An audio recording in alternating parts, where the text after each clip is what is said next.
নময়ং বিষ্ণুপাদায় রাধাপ্রেষ্টায় ভূতলে শ্রীমতে ভক্তি প্রপন্ন যতি স্বামিতি নামিনে।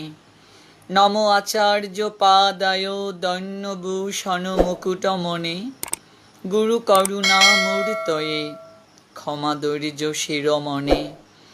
নময়ং শ্রীমতে ভক্তি কুসুম শ্রমণায় বৈ বিষ্ণুপাদায় দেবায় কৃপাব্দয়ে নমো নমঃ।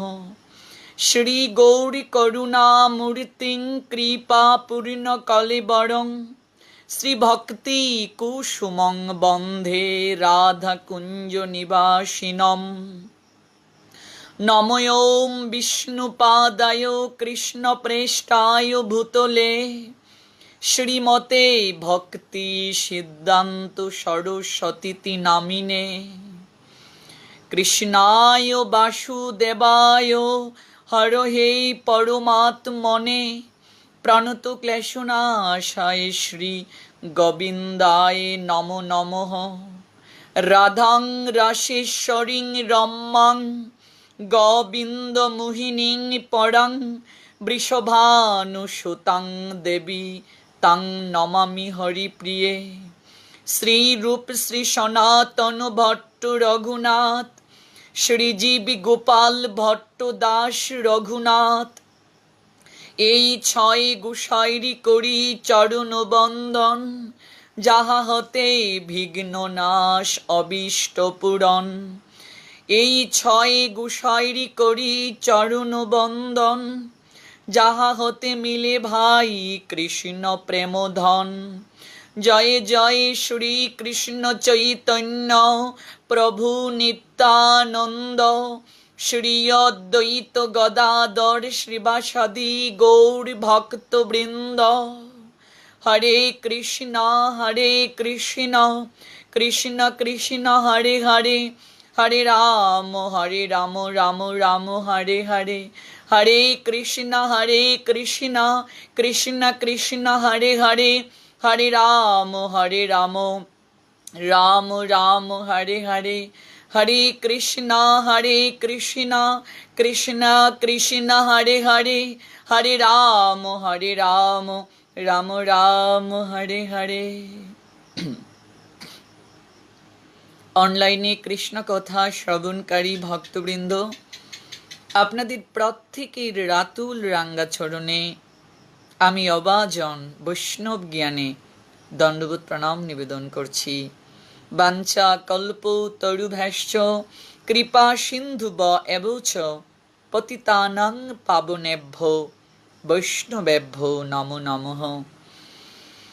ভক্তবৃন্দ, এই করোনা ভাইরাসের ক্রান্তি লগ্নে আপনারা সবাই অবগত আছেন কৃষ্ণ কথা আলাপন, যে কৃষ্ণ কথা আলাপনে আমরা প্রাণ খুলে আমরা অপ্রাকৃত কৃষ্ণ কথামৃতে অবগাহিত হতে পারি, যুক্ত হতে পারি, নিজের হৃদয়ের আর্তনাদকে প্রকাশ করতে পারি।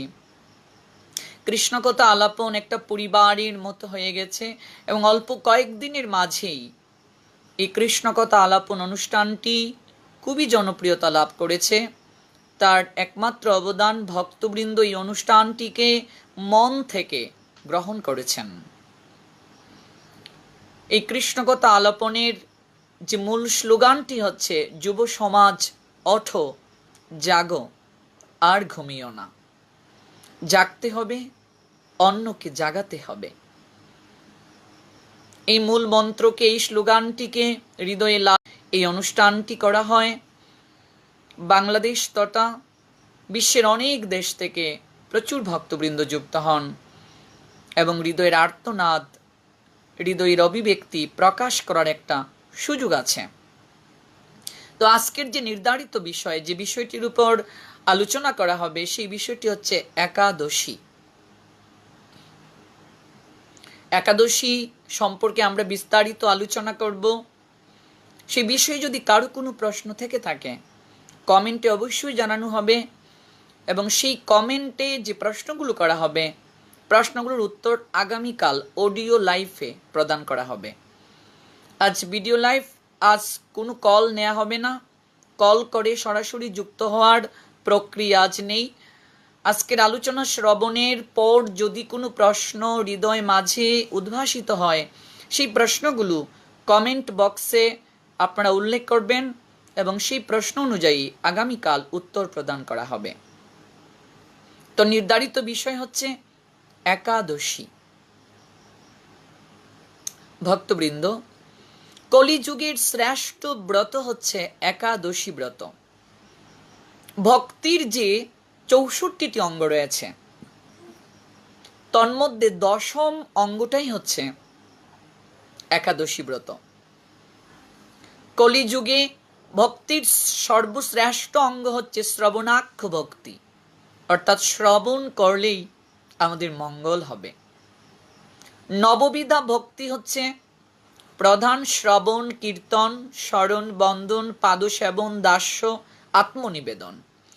আর 10ম অঙ্গই হচ্ছে একাদশী ব্রত।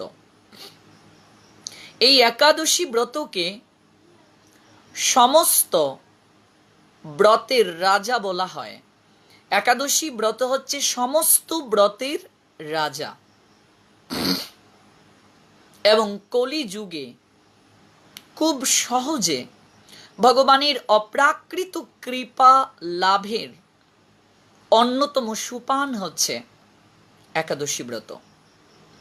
সত্যযুগের আয়ুষ্কাল ছিল 17,28,000 বছর এবং সত্যযুগে মানুষ 1,00,000 বছর জীবন ধারণ করতে পারত।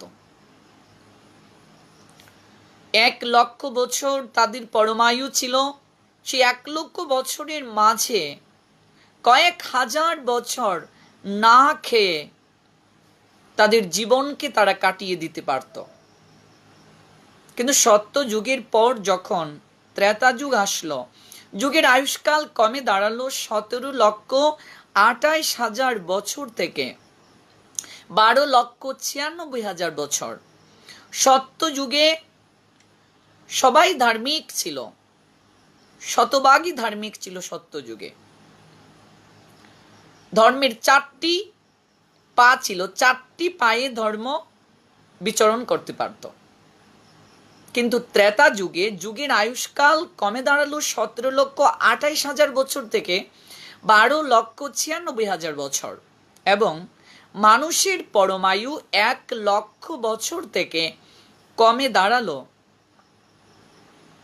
10,000 বছর। ধর্মের 4টা পার মাঝে একটা পা ত্রেতা যুগে ভেঙে যায় এবং আমরা দেখতে পাই সেই ত্রেতা যুগে 100 জনের মাঝে 75 জন ছিল ধার্মিক প্রকৃতির আর 25 জন ছিল অসুর প্রকৃতির। তারপর ত্রেতা যুগের পর দাপর যুগ আসলো। দাপর যুগে যুগের আয়ুষ্কালটাও কমে গেল। যুগের আয়ুষ্কাল আমরা দাপরে দেখতে পাই 12,96,000 বছর থেকে কমে 8,64,000 বছরে উপনীত হয়। অর্থাৎ দাপর যুগের আয়ুষ্কাল ছিল 8,64,000 বছর। মানুষের আয়ুষ্কাল ত্রেতা যুগে ছিল 10,000 বছর, কিন্তু দাপর যুগে সেই আয়ুষ্কাল কমে দাঁড়ালো 1,000 বছর। ধর্মের 4টা পার মাঝে দাপর যুগে 2টি পাই ভেঙে যায় এবং সেই দাপর যুগে ধর্ম অধর্ম সমান সমান। 100 জনের মাঝে 50 জন ধার্মিক এবং 50 জন অসুর প্রকৃতির। দাপরের পর হচ্ছে বর্তমান যে যুগ, কলিযুগ। এই কলিযুগকে বলা হয় কলহের যুগ। কলি শব্দটির অর্থই হচ্ছে অফুটন্ত, অপ্রকাশিত। এই যুগে ভক্তি, জ্ঞান, বৈরাগ্য প্রকাশিত হয় নাই, ঘুমন্ত অবস্থায় আছে। যুগের আয়ুষ্কালও কম, মাত্র 4,32,000 বছর। আর মানুষের আয়ুষ্কাল মাত্র 100 বছর। যদিও 100 বছর শাস্ত্র নির্ধারণ করে দিয়েছে, তারপরও ধর্মের সঙ্গে সম্পর্ক না থাকার কারণে, সঠিকভাবে ব্রহ্মচর্য ব্রত পালন না করার কারণে এই কলিযুগের মানুষের আয়ু দিন দিন কমতে শুরু করছে। কলিযুগের মানুষের নির্ধারিত কোনো আয়ু নেই। শাস্ত্র বলছে দাদুর আগে নাতি মরবে, মায়ের আগে মেয়ে মরবে। এই যুগের নাম কলি। যে কোনো সময় মানুষ হবে বলি, আঘাটে ঘাট হবে, আপথে পথ হবে। এবং এই কলিযুগে সব কিছু বিপরীতমুখী। কলিযুগে শাস্ত্র আমাদেরকে বলে দিয়েছেন পিতা মাতাকে সন্তান সম্মান প্রদর্শন করবে না। একজন পিতা মাতা ততটুকু সম্মান পাবে না যতটুকু শ্বশুর শাশুড়ি সম্মান পাবে। এবং এই কলিযুগে অনাচার, অবিচার, ক্লেশ, কালিমায় সমস্ত জগৎ একেবারে আবৃত অবস্থায় থাকবে। ভক্তি, জ্ঞান, বৈরাগ্য থেকে আমরা একেবারে দূরে সরে যাব। এই কলিযুগে চারিদিকে ইন্দ্রিয় তৃপ্তির লালসায় মানুষ মশগুল থাকবে। শাস্ত্র গ্রন্থ আমরা অধ্যয়ন করব না। কুভাবনায়, কুচেতনায়, কুরুচিতে, কুসংস্কৃতিতে নিজের জীবনকে আমরা লালিত করব। এহেন কলিযুগের মানুষের নির্ধারিত আয়ু কম। ওরা অন্নগত প্রাণ, জুনিগত মন। আহার ছাড়া তারা বাঁচতে পারবে না। কামনার অতই অর্ণবে দিবানিশি তারা সাঁতার কাটবে। তাই কলিযুগের মানুষ কি করে ভগবত চরণ লাভ করবে? সত্যযুগে মানুষ 1,00,000 বছর জীবন ধারণ করতে পারত। আমরা দেখতে পাই সত্যযুগে 1000 বছর মানুষ ধ্যানের মাধ্যমে ভগবত আরাধনা করত। তারপর ত্রেতা যুগে যেহেতু মানুষের আয়ু ছিল 10,000 বছর, সেখানেও মানুষ 100 বছরের উপরে তপস্যা করত, যাগযজ্ঞাদি প্রতিপালন করত। এবং দাপর যুগেও আমরা দেখতে পাই মানুষের আয়ু যেহেতু 1000 বছর ছিল, সেখানেও পরিচর্যার মাধ্যমে ভক্তি যাজনে তারা প্রয়াসী হতো। যেহেতু কলিযুগের মানুষের নির্ধারিত আয়ু একেবারে কম, যে কোনো সময় কলিযুগের মানুষেরা মরে যাবে, রোগে সুখে তারা আক্রান্ত থাকবে। এবং এই কলিযুগের মানুষেরা অন্নগত প্রাণ থাকবে, ওরা না খেয়ে কখনো থাকতে পারবে না। আহার ছাড়া কলিযুগের মানুষের বেঁচে থাকাটা অসম্ভব। এবং কামনার দ্বারা তাদের হৃদয় সর্বদা পর্যবসিত থাকবে। এমনকি চমৎকারভাবে কলিযুগের লক্ষণ প্রসঙ্গে একজন মরমী কবি বলছেন, সারাদিন গাল মন্দ, দিনে যদি লাগেও দ্বন্দ্ব, নিদ নাই সুপুত্রেরও, রাতে যদি না পায় বউয়ের গন্ধ। কলিযুগের লক্ষণ সম্পর্কে এবং কলিযুগের মানুষের হৃদয়ের কামনাটা কতটা ঊর্ধ্বগামী, কামনার দ্বারা তাদের মন কতটুকু আবৃত, এই প্রসঙ্গে বলছেন যে সারাদিন গালমন্দ, যদি গালমন্দও করে, দিনে যদি ঝগড়াও লাগে, নিদ নেই, নিদ মানে ঘুম, ঘুম নেই সুপুত্রেরও, যদি রাতে না পায় বউয়ের গন্ধ। এই যে কামনার দ্বারা কলিযুগের মানুষের মন সর্বদা আবৃত, কাম কামনার গন্ধে দিবানিশি অন্তর তাদের পুড়ছে। আহার ছাড়াও তারা বাঁচতে পারবে না।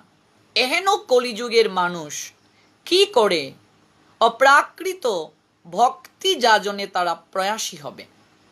কি করে তারা অপ্রাকৃত কৃষ্ণ প্রেমামৃতে নিজেকে অবগাহিত করতে পারবে? যেহেতু সত্য, ত্রেতা, দাপরের মতো আমরা কলিযুগের মানুষেরা 100 বছর কিংবা 1000 বছর না খেয়ে ভগবানকে আরাধনা করার সুযোগ পাচ্ছি না, সেই সামর্থ্য, সেই শক্তি কোনোটাই আমাদের নেই। তাই আমাদের দুঃখ দুর্দশা দেখে, এই কলিযুগের মানুষের দুঃখ দুর্দশা দেখে কেবলমাত্র বছরে 24টা দিন না খেয়ে ভগবানকে স্মরণ মনন করা, আরাধনা করার পন্থা চৈতন্য মহাপ্রভু, তারপর তার অনুগামী ষড়গোস্বামী পাদগণ জগতের বুকে প্রচার করে গিয়েছেন। 365 দিনের মাঝে 24টা দিন হচ্ছে একাদশী। 24টা দিন না খেয়ে ভগবানকে আরাধনা করার প্রক্রিয়ার কথা চৈতন্য মহাপ্রভু তার অনুগামী সর্বস্বামী পাদগণ জগতের বুকে আমাদেরকে শিক্ষা প্রদান করে গেছেন। এই একাদশী ব্রত হচ্ছে সমস্ত ব্রতের রাজা। আপনি যত ব্রতই পালন করুন না কেন, যদি একাদশী ব্রত পালন না করেন, আপনি অপ্রাকৃত ভগবত কৃপা লাভ করতে কখনো পারবেন না। একাদশী ব্রত কেউ যদি কায় মনোবাক্যে পালন করে, সে যদি অন্য কোনো ব্রত নাও করে, তথাপি তার কোনো পাপ কিংবা অপরাধ হবে না। কিন্তু অন্য সমস্ত ব্রত পালন করে যদি একাদশী ব্রত না করা হয়, অর্থাৎ দেব দেবীর যে সকল ব্রত রয়েছে সমস্ত ব্রত একজন পালন করে, তথাপি সে যদি একাদশী ব্রত পালন না করে, তাহলে সে কখনো অপ্রাকৃত প্রেম ভক্তি লাভে যত্নবান হতে পারবে না। এই জন্য একাদশী ব্রতকে সমস্ত ব্রতের রাজা বলা হয়েছে। সমস্ত ব্রতের রাজা একাদশী ব্রত, এবং ভক্তির 64টা অঙ্গের মাঝে 10ম অঙ্গ হচ্ছে একাদশী ব্রত। মনে রাখতে হবে, সমস্ত পাপের একটা এক্সপিয়েশন আছে, একটা প্রায়শ্চিত্ত করার বিধান আছে। কিন্তু একাদশী তিথিতে কেউ যদি অন্ন গ্রহণ করে, পঞ্চশস্য গ্রহণ করে, এই একাদশী তিথিতে পঞ্চশস্য গ্রহণের কারণে যে পাপ হয়ে থাকে, যে অপরাধ হয়ে থাকে, এই পাপের কোনো ক্ষমা নেই, কোনো প্রায়শ্চিত্তের বিধান নেই। No excuse, no forgive, no expiation, only punishment. কোনো ক্ষমা নেই, কোনো ক্ষমা নেই, কেবলমাত্র শাস্তি। একাদশী তিথিতে যদি কেউ অন্ন গ্রহণ করে থাকে, পঞ্চশস্য গ্রহণ করে থাকে, এই পাপের কোনো ক্ষমা নেই। চৈতন্য মহাপ্রভু, যিনি কলির পাবন অবতার, পরমেশ্বর ভগবান শ্রীকৃষ্ণ, যিনি রাধার ভাবকে হৃদয়ে লালন করে, 3 বাঞ্ছাকে হৃদয়ে লালন করে জগতের বুকে আবির্ভূত হয়েছেন, এই যে কলিযুগের ভগবান, তিনি তার মাকে পর্যন্ত একাদশীতে আহার গ্রহণ থেকে বিরত হওয়ার জন্য অনুরোধ করেছেন। চৈতন্য চরিতামৃতে আমরা দেখতে পাই, সেই চৈতন্য চরিতামৃতের আদি লীলার পঞ্চদশ পরিচ্ছেদে একদিন চৈতন্য মহাপ্রভু তার স্বীয় জননী সচিমাকে দণ্ডবোধ প্রণাম করে বলছেন, একদিন মাতার পদে করিয়া প্রণাম, প্রভু কহে মাতা মোরে দেহ এক দান। একদিন গৌরহরি সচিমাকে চরণে দণ্ডবোধ প্রণাম দিয়ে বলছেন, মাতা, আমি আপনার কাছে একটা ভিক্ষা চাইছি, একটা দান ভিক্ষা চাইছি, আপনি কি কৃপা করে আমাকে সেই দান ভিক্ষা দেবেন? একদিন মাতার পদে করিয়া প্রণাম, প্রভু কহে মাতা মোরে দেহ এক দান। চৈতন্য চরিতামৃতের আদি লীলার পঞ্চদশ পরিচ্ছেদে আমরা দেখতে পাই, একদিন মাতার পদে করিয়া প্রণাম, প্রভু কহে মাতা মুড়ি দেহ এক দান। এবার গৌরহরি কথা শুনে সচিমা বলছেন, মাতা বলে তাহি দিব, যা তুমি মাগিবে, প্রভু কহে একাদশীর দিন অন্ন না খাইবে। সচিমা বলছেন, তুমি আমার কাছে যা চাইবে আমি তোমাকে তাই দেব। এবার গৌরহরি মহাপ্রভু বলছেন, মাতা, একাদশীর দিন তুমি অন্ন গ্রহণ করতে পারবে না। তো অনেকেই মনে করেন অন্ন শব্দের অর্থ ভাত, কিন্তু এখানে গৌরহরি অন্ন শব্দের অর্থ বুঝিয়েছেন সম্যকভাবে আহার, অর্থাৎ একাদশীর দিন কোনো প্রকার আহার গ্রহণ করা যাবে না। তাহলে চৈতন্য মহাপ্রভু যদি তার মাকে পর্যন্ত ছাড় না দিয়ে থাকেন, তাহলে আমরা কি করে ছাড় পাবো? আমরা কলিহত জীব যারা মনে করছি এখনো সময় হয় নাই, একাদশী কদিন পরে করব, কিংবা একাদশী কিছুদিন পরে নেব, আমাদের কি করে ছাড় হবে? যেখানে চৈতন্য মহাপ্রভু তার জন্মদাত্রী মা শচী দেবীকে পর্যন্ত ছাড় দেন নাই। উনি অনুরোধ করে বলছেন, মাতা আমাকে একটি দান প্রদান করো, একটা ভিক্ষা প্রদান করো। শচীমা বলছিলেন, কি ভিক্ষা? একাদশীর দিন অন্ন না খাইবে। এখানে অন্ন বলতে বোঝানো হয়েছে সম্যকভাবে আহার, অর্থাৎ কোনো প্রকার একাদশীর দিন আহার গ্রহণ করা যাবে না। তো একাদশী ব্রত কত বছর থেকে শুরু করতে হয়? শাস্ত্র বলছেন 8 বছর বয়স থেকে আমাদেরকে একাদশী ব্রত শুরু করতে হবে। 80 বছর বয়স পর্যন্ত সেই ব্রত পালন করতে হবে। আপনার সন্তানের বয়স যখন 8 বছর পূর্ণ হবে, ঠিক তখনই পিতামাতা হিসেবে আপনার দায়িত্ব হচ্ছে সন্তানকে একাদশী ব্রত পালনে উৎসাহিত করা, তাকে বলা সে যেন একাদশী ব্রত পালন করে। 8 বছর বয়স হয়ে গেলেই আমাদের সবাইকে একাদশী ব্রত করতে হবে এবং সেই ব্রত 80 বছর বয়স পর্যন্ত অব্যাহত রাখতে হবে। তাহলে এখন আমাদেরকে প্রশ্ন করা প্রয়োজন, বিবেককে প্রশ্ন করা প্রয়োজন, 8 বছর বয়স থেকে যদি একাদশী ব্রত শুরু করতে হয়, শাস্ত্রে যদি 8 বছর বয়স থেকে একাদশী ব্রত করার কথা বলে থাকেন, তাহলে আমরা সত্যি কি সেই শাস্ত্রের নিয়মকে মান্য করছি? অনেকের বয়স 40 কিংবা 50 বছর হয়ে গেছে, কিন্তু সারা বাংলাদেশে প্রচার করতে গিয়ে আমি দেখেছি অনেকেই একাদশী ব্রত এখনো শুরু করেননি। এমনকি ইনফ্যাক্ট একটা নিজের চোখে প্রত্যক্ষ ঘটনা, তিলক দিয়ে যখন কলেজে গেলাম, একজন 60 বছর বয়সের দাদু আমাকে দেখে বলছে যে বেশ ধরেছ, মনে তো হয় সাধু হয়ে গেছ, তো স্টিমারের পিছনে ডিঙ্গা নৌকা বেঁধে দেব, তাহলে তোমাকে ধরে ধরে আমরাও উদ্ধার হতে পারবো। আমাকে ক্রিটিসাইজ করছেন। তাই আমি বললাম, আমার না সময় হয় নাই দাদু, আপনার তো বয়স মনে হচ্ছে 60+, আপনারও কি সময় হয়নি একাদশী রাখার? সাধু হওয়ার কি এখনো সময় হয়নি? তা আপনি বলছেন সাধু হয়ে গিয়েছি কিনা? সাধু হব নাতে চুর হব? সাধু হওয়ার জন্যই তো জগতের বুকে আসা। এই দুর্লভ মনুষ্য জীবন কেন লাভ করেছি? ভগবত সেবার জন্য, কৃষ্ণচরণে এই দেহ মন প্রাণকে অর্পণ করে দেওয়ার জন্য। তো সাধু হওয়ার জন্যই তো জগতের বুকে আসা। সাধু হব নাতে চুর হব? তো 60 বছর বয়স ওনার, উনি বলছেন শুরু করেনি, শুরু করব, কদিন পর শুরু করব। তো কখন শুরু করবেন? 2 দিন পর তো পরপারের ডাক চলে আসবে।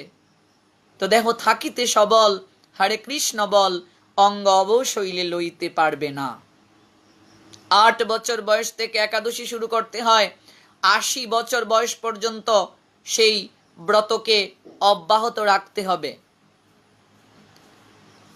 স্পষ্ট করে আমাদের এই বিষয়টা ধারণা রাখা প্রয়োজন।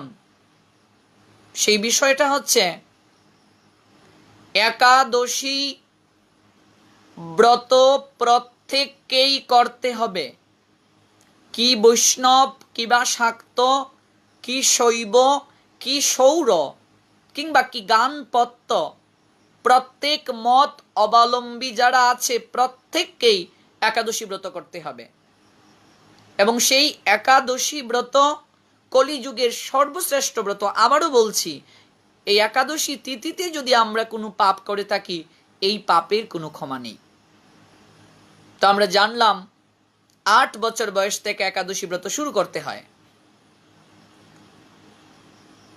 অনেকেই বলেন, বিভিন্ন জায়গায় প্রচার করতে যখন যাই এরকম প্রশ্নের সম্মুখীন হতে হয় যে ভীম একাদশী থেকে কি একাদশী শুরু করতে হয়?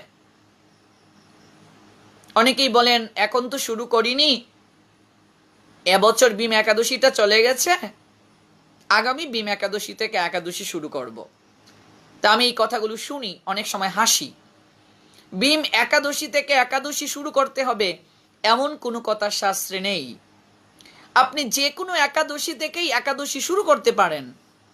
যারা একাদশী এখনো শুরু করেননি, আগামীকাল যেহেতু যোগিনী একাদশী তিথি, আগামীকাল থেকেই একাদশী শুরু করা যাবে। যে কোনো একাদশী থেকেই একাদশী শুরু করা যাবে। ভীম একাদশী থেকে একাদশী শুরু করতে হবে এমন কোনো কথা শাস্ত্রে নেই। স্বামী স্ত্রী একসঙ্গে একাদশী শুরু করতে হয় কিনা এরকমও অনেক জায়গায় প্রশ্ন করা হয়। গতকাল সিলেট থেকে একজন মাতাজি কমেন্ট বক্সে প্রশ্ন করেছেন যে আমি একাদশী পালন করি, আমার স্বামী একাদশী পালন করেন না। অনেকেই বলেন দেখো তোমার স্বামী একাদশী পালন করে না, তুমি একাদশী পালন করছো, এটা তো পাপ হচ্ছে, কারণ স্বামী স্ত্রী একসঙ্গে একাদশী শুরু করতে হয়। প্রভুজি এই মুহূর্তে আমার কি করা প্রয়োজন? তো সেই মাতাজিকে আমি উত্তরটি প্রদান করছি। স্বামী স্ত্রী একসঙ্গে একাদশী শুরু করতে হয় এমন কোনো কথা শাস্ত্রে নেই। আপনি এবং আপনার স্বামী দুজনের যদি সমস্বীকৃতি না থাকে তাহলে কখনো ভজন জগতে একই সঙ্গে যাওয়া সম্ভব নয়। মনে রাখতে হবে, এই জগতে কারো পাপ কেউ নিতে পারে না, কারো পুণ্য কেউ নিতে পারে না। আপনার যদি মাথা ব্যথা হয়, প্যারাসিটামলটা আপনাকেই খেতে হবে। আপনার ডাক্তার ছেলে প্যারাসিটামল খেলে কখনো আপনার মাথা ব্যথা সারবে না। আপনার স্বামী একাদশী পালন করে না বলে আপনি করবেন না এমন কোনো কথা শাস্ত্রে নেই। আপনার স্বামী পালন না করলে নাই করুক, কিন্তু আপনি আপনার সিদ্ধান্তে স্থির থাকুন। আপনি একাদশী ব্রত পালন করুন, আপনার স্বামীকে বোঝানোর চেষ্টা করুন। তিনিও যদি এই উপলব্ধিতে আনেন বিষয়টিকে, তিনি নিশ্চয়ই করবেন। যদি নাই করে থাকেন, আপনি আপনার এই জগৎ থেকে যাওয়ার রাস্তাকে পরিষ্কার করুন। মনে রাখতে হবে, ভাই বলো বন্ধু বলো কেউ তো কারো নয়, ক্ষণিকেরই ভোগ লালসা পথের পরিচয়। কেতব কান্তা কেতব কুমার, অতীব বিচিত্র এই মায়ার সংসার। কোথা হতে আসিয়াছ তুমি বা কাহার, ভাব করহ ভাই এই তত্ত্বসার। জগতের বুকে পুত্রই কার, কন্যাই কার, স্ত্রী কার, মা বাবা আত্মীয় স্বজন কেউ কারো নয়। একা এসেছি আমরা, একাই আমাদেরকে যেতে হবে। তাই যাব তো ঠিকই, কি নিয়ে যাব? ওই পথ তো খুবই পঙ্কিল ভক্তবৃন্দ। তাই এই পথের পঙ্কিলতা আমাদেরকেই দূর করতে হবে। তাই সিলেটের যে মাতাজি প্রশ্নটা করেছেন, আপনার স্বামী একাদশী ব্রত পালন করেন না, আপনি করছেন, তাতে আপনার পাপ হবে কিনা? কোনো পাপ নেই। ধর্ম পালন করতে জগতের বুকে কারো অনুমতির প্রয়োজন নেই। না পিতামাতার অনুমতির প্রয়োজন আছে সন্তানের, না স্ত্রীর অনুমতি প্রয়োজন আছে স্বামীর, না স্বামীর অনুমতির প্রয়োজন আছে স্ত্রীর। জগতের বুকে ধর্ম পালন করতে কারো অনুমতির প্রয়োজন নেই। মা বাবা যদি অনুমতি প্রদান করেন ভালো, স্বামী যদি স্ত্রীকে অনুমতি দেয় ভালো, স্ত্রী যদি স্বামীকে অনুমতি দেয় ভালো, নতুবা তাদের অনুমতির অপেক্ষা না করেই ধর্ম পালন করতে হবে। প্রহ্লাদ মহারাজকে ধর্ম পালনে তার পিতা হিরণ্যকশিপু বাধা প্রদান করেছিলেন। প্রহ্লাদ মহারাজ কি সেই বাধাকে কখনো তিনি আমলে নিয়েছিলেন? পিতার বাধাকে লঙ্ঘন করেই তিনি ধর্ম পালন করেছিলেন। তাতে কি তার কোনো পাপ হয়েছিল? কিংবা ওই পিতার আদেশকে লঙ্ঘন করে ধর্ম পালন করার কারণে কি আমরা পিতার প্রতি প্রহ্লাদ মহারাজের শ্রদ্ধা কিংবা ভক্তি আমরা কম দেখেছিলাম? অনেকেই বলে পিতামাতার মনে যদি কষ্ট দিয়ে ধর্ম পালন করি, স্বামীর মনে যদি কষ্ট দিয়ে ধর্ম পালন করি তাহলে পাপ হবে। এমন কোনো কথা শাস্ত্রে নেই। প্রহ্লাদ মহারাজের পিতামাতার প্রতি যথেষ্ট ভক্তি ছিল, শ্রদ্ধা ছিল। হিরণ্যকশিপু যখন প্রহ্লাদকে বলেছিলেন, দেখো প্রহ্লাদ, আমি তোমার জন্মদাতা পিতা, তুমি আমার আদেশকে লঙ্ঘন করে আমার শত্রু বিষ্ণুকে তুমি স্মরণ করছো, তুমি পাপ করছো, অপরাধ করছো। প্রহ্লাদ মহারাজ বলেছিলেন, পিতাশ্রী আপনার এরকম অহংকার করা সাজে না।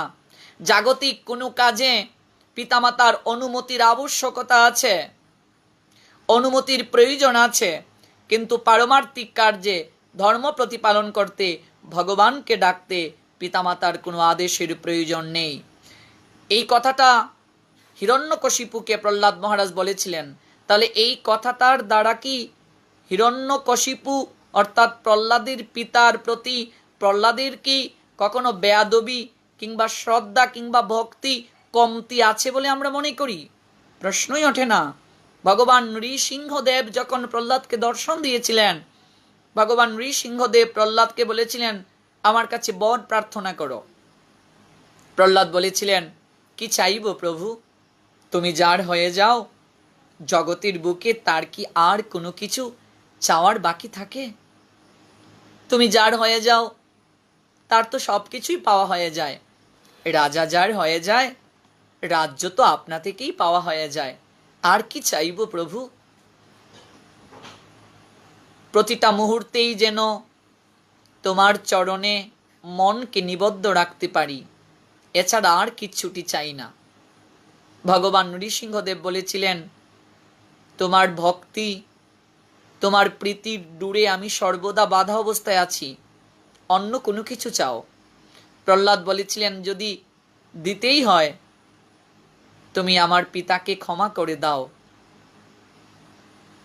ভগবান নৃসিংহদেব বলেছিলেন, প্রহ্লাদ, যে পিতা তোমাকে অগ্নিতে নিক্ষেপ করেছিল, বুকের মাঝে পাথর বেঁধে সমুদ্রে ফেলে দিয়েছিল, পাগলা হাতির পায়ের নিচে প্যাস্টন করেছিল, বিষ প্রয়োগে হত্যা করার চেষ্টা করেছিল, সুউচ্চ পর্বত থেকে তোমাকে আছড়ে ফেলে দেয়া হয়েছিল,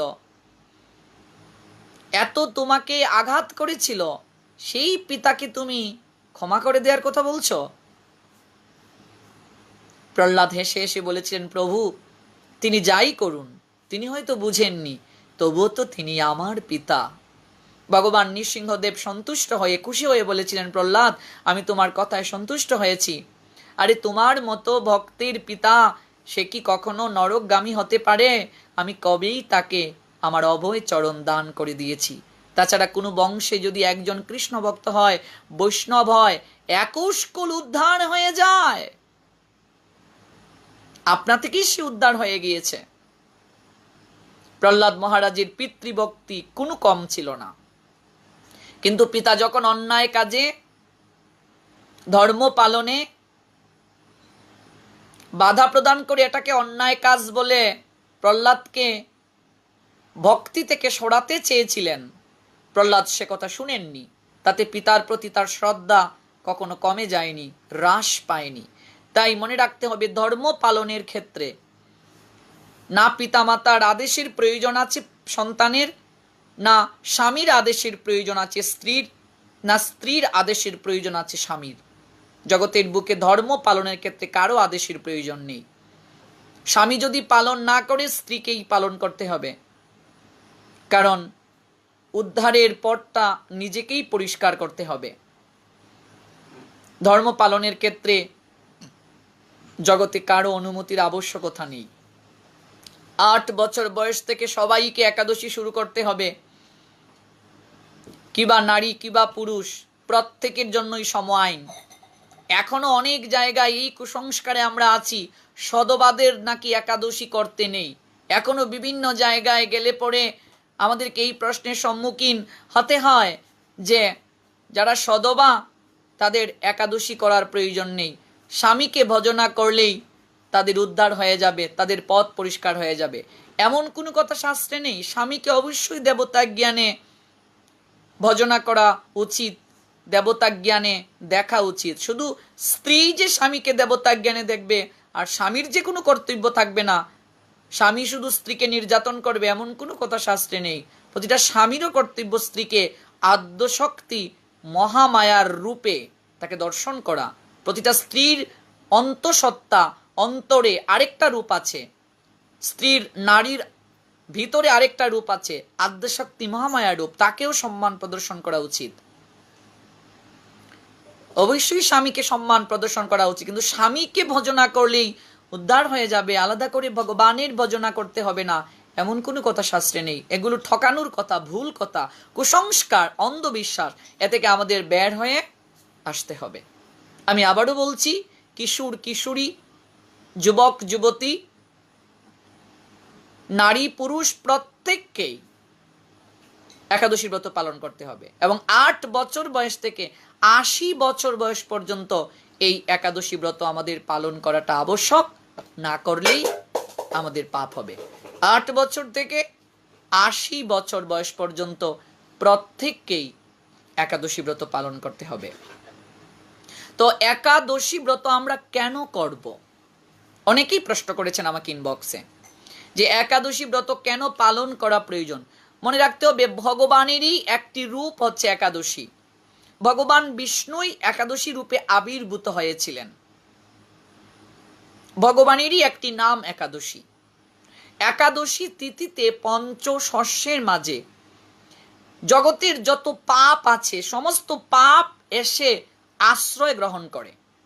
একাদশী তিথিতে পঞ্চশস্যের মাঝে অন্য জাতীয় বস্তুর মাঝে জগতের যত পাপ আছে সমস্ত পাপ এসে আশ্রয় গ্রহণ করে। আর এই দিন যদি আমরা অন্ন গ্রহণ করি অর্থাৎ পঞ্চশস্য গ্রহণ করি তাহলে জগতের যত পাপ আছে সমস্ত পাপ প্রতি গ্রাসে গ্রাসে আমাদের ভেতরে প্রবেশ করবে। এই জন্য একাদশী তিথিতে পঞ্চশস্য গ্রহণ করতে নেই, যেহেতু জগতের সমস্ত পাপ পঞ্চশস্যের মাঝে আশ্রয় গ্রহণ করে। তো পঞ্চশস্য কি কি? ধান জাতীয় জিনিস। ধান থেকে যা যা হয় কোনো কিছুই গ্রহণ করা যাবে না। গম জাতীয় জিনিস, গম থেকে যা যা হয় কোনো কিছুই গ্রহণ করা যাবে না।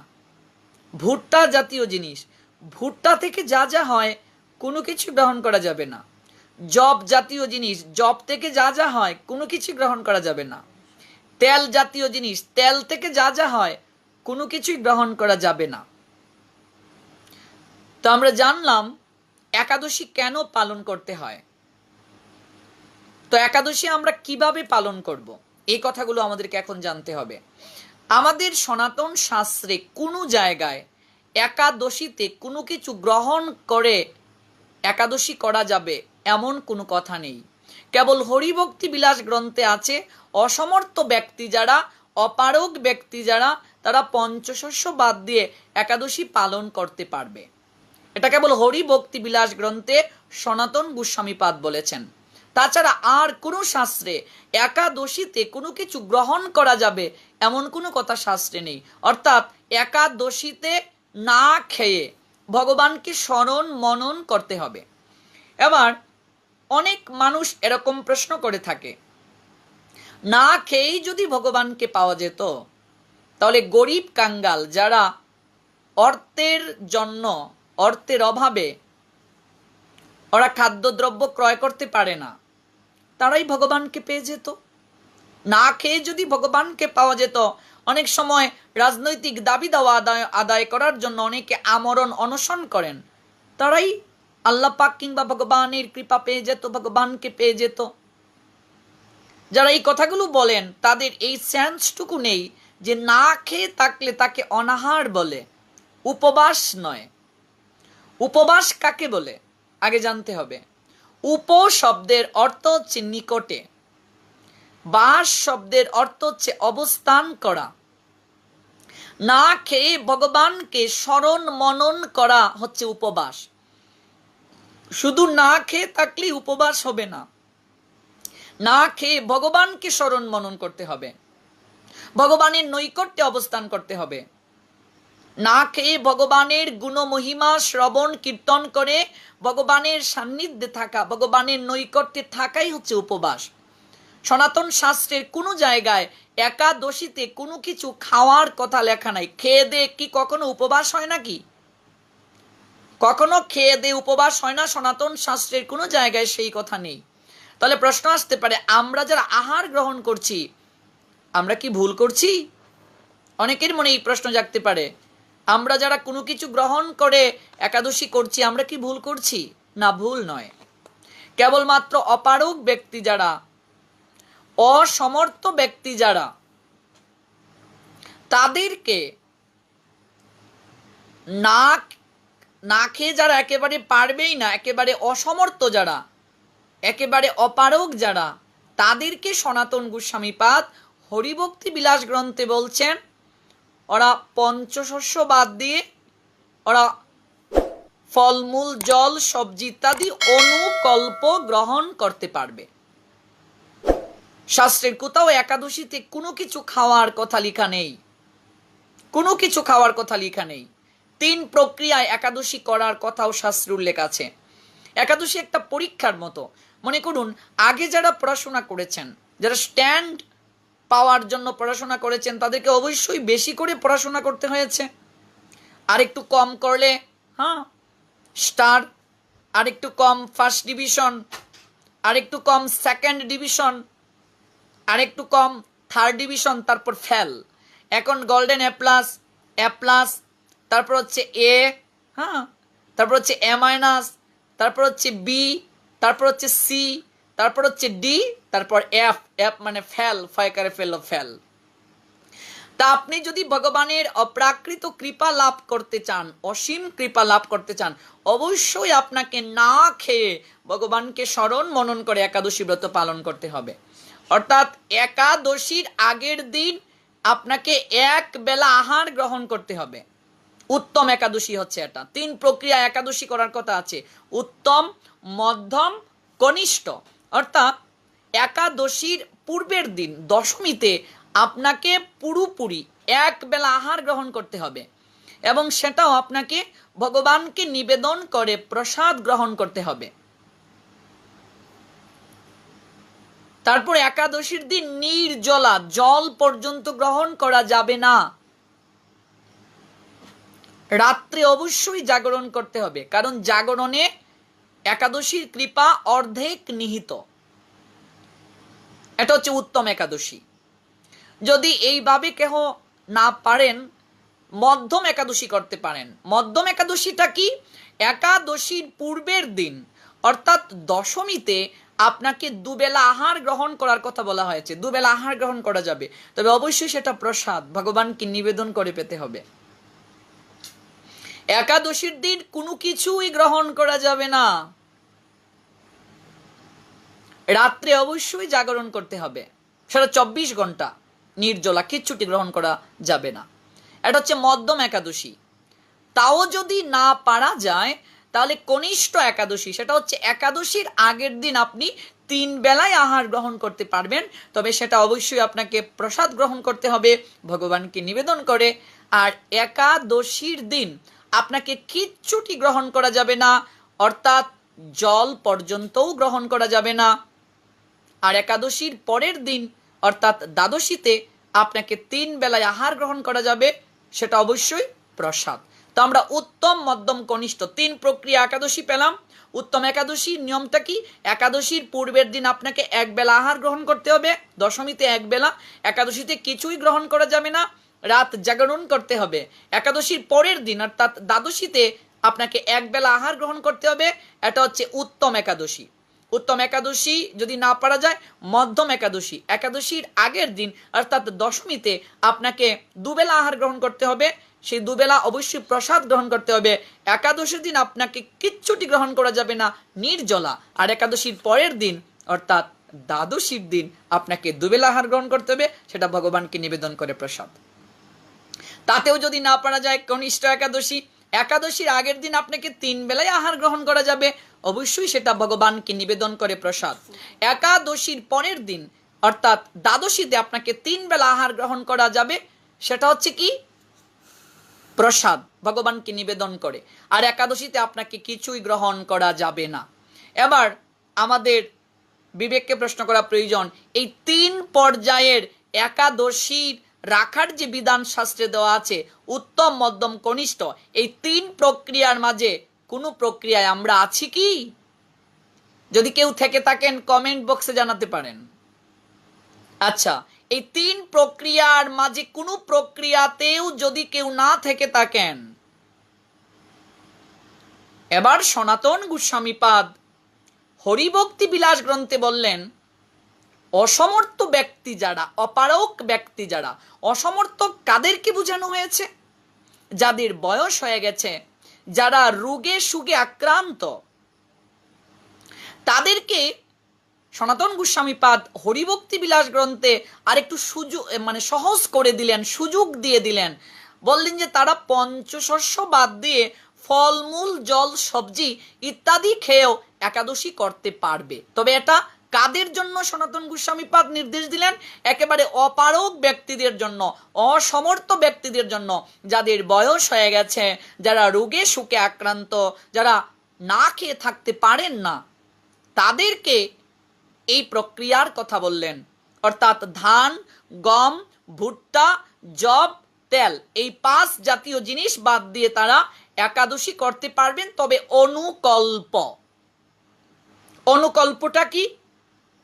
সায়েন্সের যারা স্টুডেন্ট আছেন তারা অবশ্যই উপলব্ধি করতে পারবেন অনু কাকে বলে। অনু মানে একেবারে অল্প। এখন আমরা অনুকল্পের নামে বৃহৎ কল্প গ্রহণ করছি। অর্থাৎ এমনিতে তো পেট পর্যন্ত আমরা অনেকেই গ্রহণ করি, একাদশীর দিন গলা পর্যন্ত, মুখের রুচিরও একটু পরিবর্তন হলো। অনেকেই কত ধরনের ফল মূল, তারপর সবজি, বাদামের বিচি দিয়ে বুনা, কেউ কেউ কাউনের চাউলের মিষ্টান্ন, কেউ শ্যামার চাউলের পায়েস, হ্যাঁ, কত প্রক্রিয়ার খাবার দাবার 3 বেলা একেবারে পেট ফাটিয়ে আমরা গ্রহণ করছি। তাহলে সেটা কি অনুকল্প হলো? অনু কাকে বলে নিশ্চয়ই বুঝতে পারছেন। অনুকল্প একেবারে অল্প, এবং সেটা অসমর্থ ব্যক্তিদের ক্ষেত্রে বলছেন। এবার মনে করুন আমার বয়স 18 বছর কিংবা 20 বছর কিংবা 25 বছর কিংবা 30 বছর, আমি কি 65 বছরের দাদুর মতো অসমর্থ হয়ে গেলাম? আমাকেও 3 বেলা পেট ফাটিয়ে সবজি খেতে হবে, বাদামের বুনা খেতে হবে? এটা কেমন কথা? যে যতটুকু আমরা করব ততটুকু পাবো, যতটুকু আমরা করব ততটুকুই পাবো। কারণ আমি আগেই বলছি, কেউ যদি গোল্ডেন এ প্লাস পেতে চায় তাকে নিশ্চয়ই ভালো করে পড়াশোনা করতে হবে। আগেরকার দিনে যারা পড়াশোনা করেছে, স্ট্যান্ড করতে চাইলে অবশ্যই তাকে কঠোরভাবে পড়াশোনা করতে হয়েছিল। যতটুকু করব আমরা ততটুকু পাবো। অর্থাৎ অনুকল্পের নামে বৃহৎ কল্প করা যাবে না। যতটুকু পারা যায় একেবারে অল্প আহার গ্রহণ করে ভগবানকে স্মরণ মনন করে একাদশী পালন করতে হবে। এটা হরিভক্তি বিলাস গ্রন্থ আমাদেরকে বলছেন।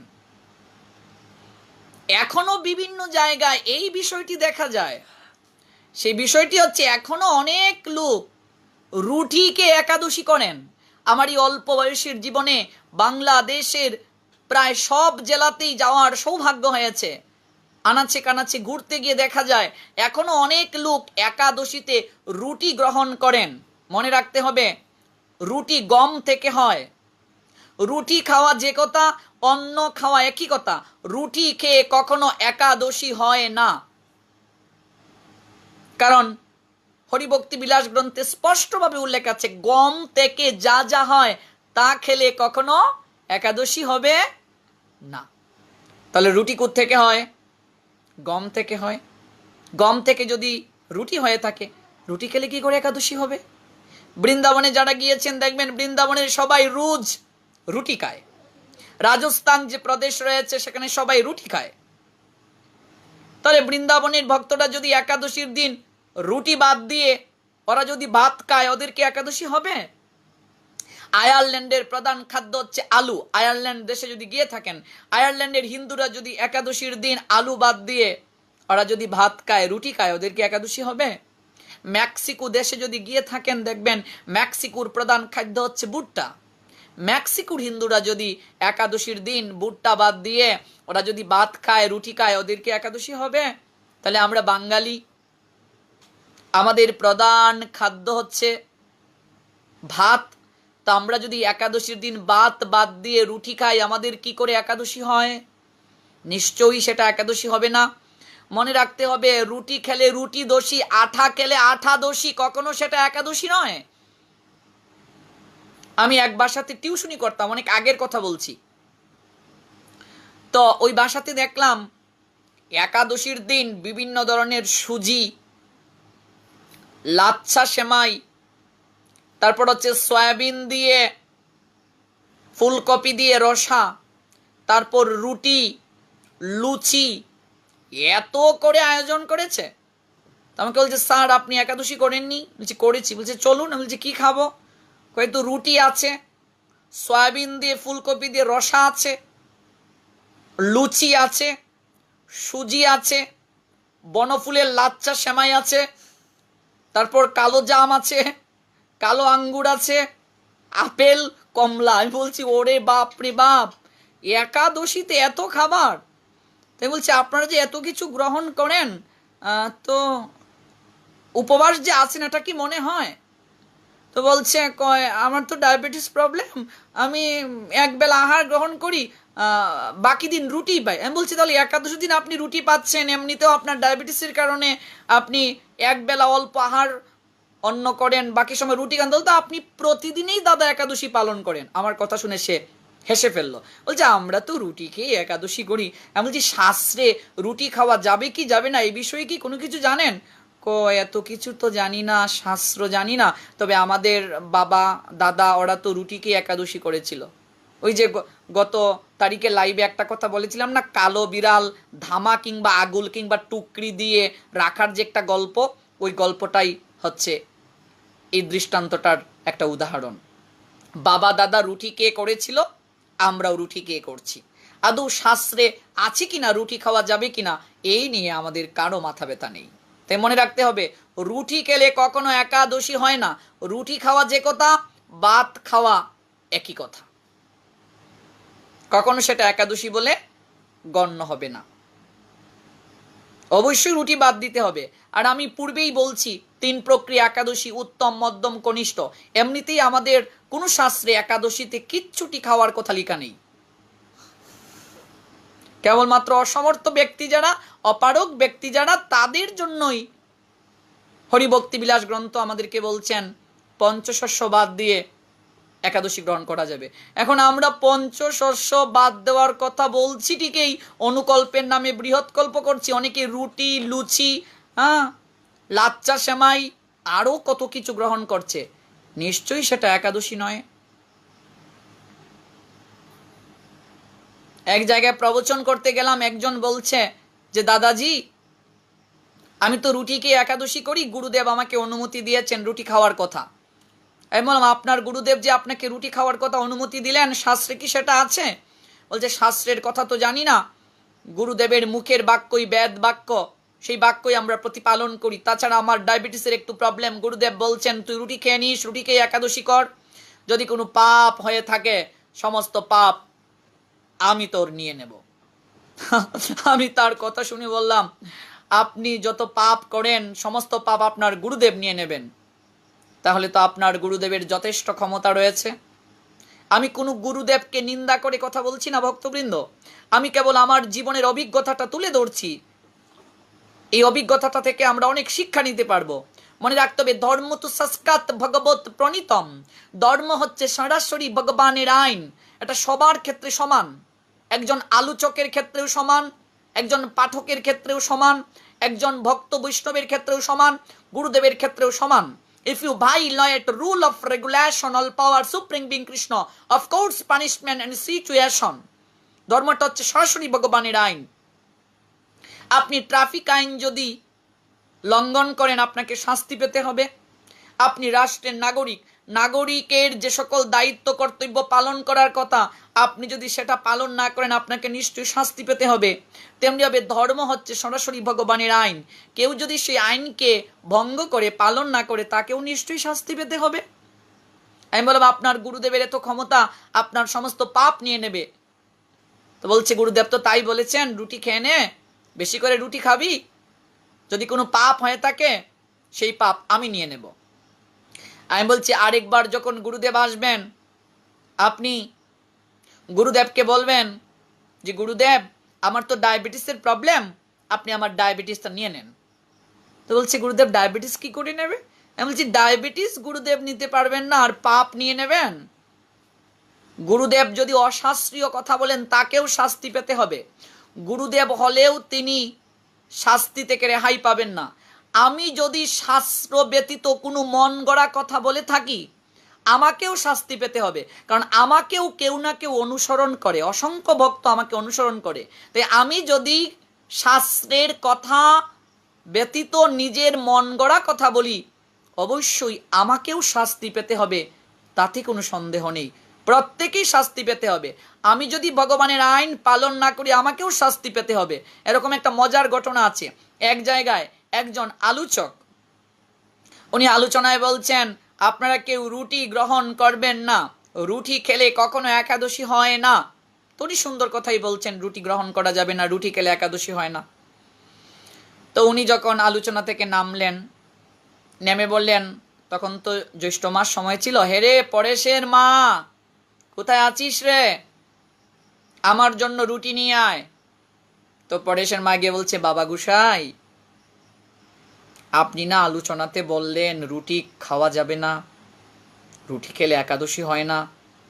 আরে বোকা মেয়ে, আমি তো এটা ভক্তদের উদ্দেশ্য করে বলছি, রুটি খাওয়া যায় না।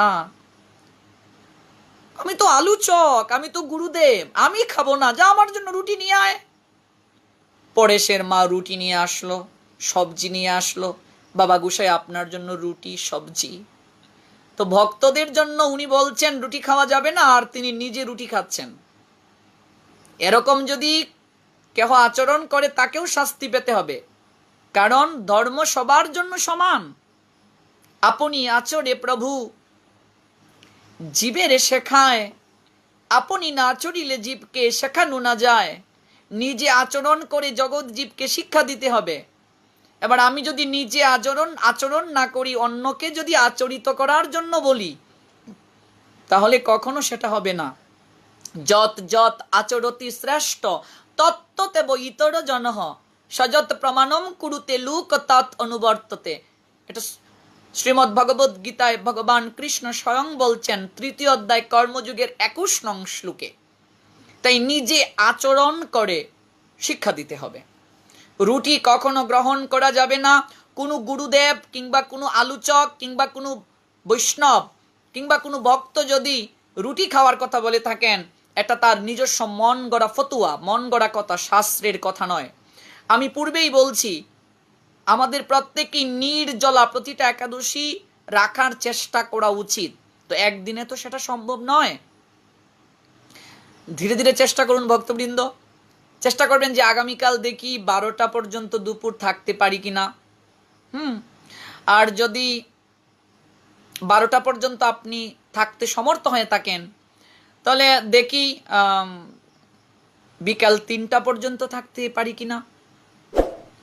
তো 3টা পর্যন্ত যদি আপনি থাকতে পারেন, তো দেখি সন্ধ্যা পর্যন্ত থাকতে পারি কিনা।